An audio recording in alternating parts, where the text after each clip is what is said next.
Hello everyone, Eid মোবারক সবাইকে। আজকে তোমাদের সাথে শেয়ার করব আমার ঈদের ব্লগটা। সারাদিনে কি কি করলাম, কি কি রান্নাবান্না হলো, এভরিথিং সব কিছু আজকের এই ভিডিওর মাধ্যমে। ঈদের দিন সকালে খুব তাড়াতাড়ি ঘুম থেকে উঠে গিয়েছিলাম, কারণ একা হাতে সব কাজ করতে হবে। এইদিকে সবার প্রথমে আরশি বাবার জন্য পাঞ্জাবি টুপি রেডি করে রাখতেছি, কারণ উনি ঈদের নামাজ পড়তে যাবে। তারপর চলে আসলাম রান্নাঘরে।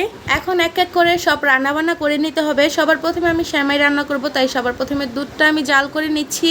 আর সবার প্রথমেই আমি লাচা সেমাইটা তৈরি করব। আমি কিন্তু দুধের মধ্যে একটি তেজপাতা এবং পরিমাণ মতন চিনি দিয়ে ভালোভাবে জাল করে নিয়েছিলাম। দেন দুধটা ঠান্ডা হওয়ার পর আমি অল্প অল্প করে লাচা সেমাইগুলো দিয়ে দিচ্ছিলাম, সাথে কিছু কিশমিশ ব্যবহার করেছি। এখন আমি তৈরি করব হচ্ছে লাল সেমাইটা।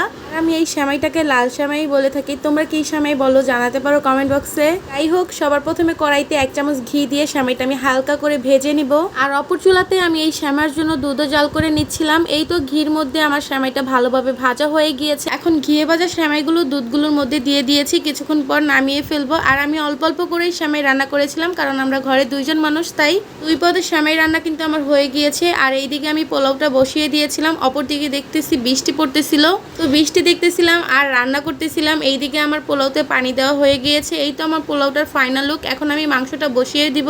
এর আগের দিন আরশি বাবা মাংস কিনে নিয়ে আসছিল ঈদের দিন রান্না করব সেজন্য। যেহেতু আমরা কোরবানি দেই না, তাই আগেই কিনে নিয়ে আসা হয়েছে। ইনশাআল্লাহ আল্লাহ যদি কখনো সামর্থ্য দেয় তাহলে দিতে পারবো। তবে আমাদের বাড়িওয়ালা কোরবানি দেয়, উনি হচ্ছে যে কোরবানির মাংস পাঠিয়ে দিয়েছিল।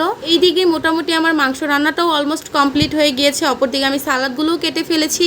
এই দেখো, সব রান্নাবান্নাগুলো তো শেষ করলাম। এখন রয়েছে এতগুলা থালা বাসন, সেইগুলোও ধুয়ে পরিষ্কার করে নিলাম। দেন আমি টেবিলটা সাজিয়ে নিচ্ছিলাম, কারণ আরশি বাবা নামাজ পড়ে চলে আসবে কিছুক্ষণের মধ্যে। সবকিছু ঠিকঠাক ভাবে রেখে দেওয়ার পর চলে যাচ্ছে গোসল করতে আমি আর আরশি। মামের জন্য হচ্ছে ম্যাচিং ড্রেস সুতি কাপড়ের মধ্যে। আর এই গরমের মধ্যে এই টাইপের ড্রেসগুলো পরেই আরাম পাওয়া যায়। যাই হোক, আরশি বাবা চলে আসছিল, তাই সবার প্রথমে আমি সেমাইটা দিচ্ছিলাম তাকে। তো এইদিকে উনি হচ্ছে আমাদের 2 জনকে সেমাই খাইয়ে দিচ্ছে এবং উনিও খাচ্ছে। তো এই ফাঁকে আরশিকে বললাম, চলো ঈদ সালামিটা তোমার বাবার কাছ থেকে নিয়েই ফেলি। সবার প্রথমে আমি সালাম করে নিলাম। তারপর হচ্ছে যে তোমাদের আরশিও সালাম করেছিল ওর বাবাকে। ওর বাবা খুশি হয়ে আমাদের 2 জনকে ঈদ বকশিস দিয়েছিল। আরশিকেও 1000 টাকা, আমাকেও 1000 টাকা। যাই হোক, তোমরা ঈদ সালামি কত পেলা এবং বেবিরা কত পেলো জানাতে পারো।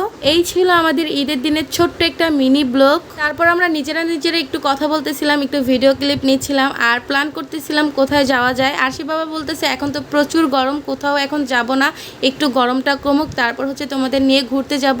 বললাম আচ্ছা ঠিক আছে, তাহলে চলো ছাদে গিয়ে কিছু ছবি টবি তুলি। আরশি কিছু ছবি টবি নেই, পরে বললো যে আচ্ছা ওকে। তারপর চলে আসলাম ছাদে।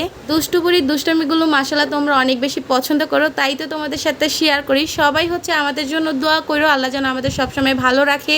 আজকের ভিডিওটা এই পর্যন্তই রাখলাম। নেক্সট কোনো ভিডিওতে আবারও দেখা হয়ে যাবে তোমাদের সাথে। সবাই ভালো থেকো, আল্লাহ হাফিজ।